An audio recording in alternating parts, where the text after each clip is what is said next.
నేటి యువత అవకాశాలను అందిపుచ్చుకుంటూ జీవితంలో ఉన్నతంగా స్థిరపడాలని ఎంప్లాయ్మెంట్ సీనియర్ అసిస్టెంట్ గోవర్ధన్ సూచించారు. పట్టణంలోని ఉపాధి కల్పన కార్యాలయ ఆవరణలో శుక్రవారం ఎంఎస్ఎన్ కంపెనీ ఆధ్వర్యంలో జాబ్ మేళా నిర్వహించారు. మేళాకు హాజరైన అభ్యర్థులకు కంపెనీ ప్రతినిధులు ఇంటర్వ్యూలు నిర్వహించి ఉద్యోగులకు ఎంపిక చేశారు. కార్యక్రమంలో జూనియర్ అసిస్టెంట్ జయశ్రీ తదితరులు పాల్గొన్నారు. ఉపాధి కల్పన శాఖ ద్వారా కల్పిస్తున్న ఉద్యోగ అవకాశాలను సద్వినియోగం చేసుకోవాలని అధికారులు సూచించారు. జాబ్ మేళాలో ఎంపికైన అభ్యర్థులు హైదరాబాద్లో ఉద్యోగం చేయాలనున్నారని తెలిపారు. ఉద్యోగంతో పాటు డిగ్రీ కళాశాలలో చేర్పించి విద్యను సైతం అందిస్తున్నట్లు వివరించారు.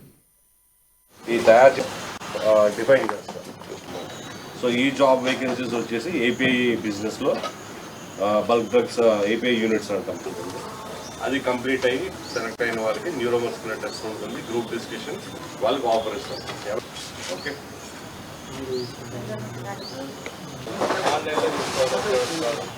నిరుద్యోగ వృత్తి అన్నది గవర్నమెంట్ ఇస్తుంది. అందరు ఎంప్లాయ్మెంట్ కార్డు తీసుకుంటారు. 11 కన్నా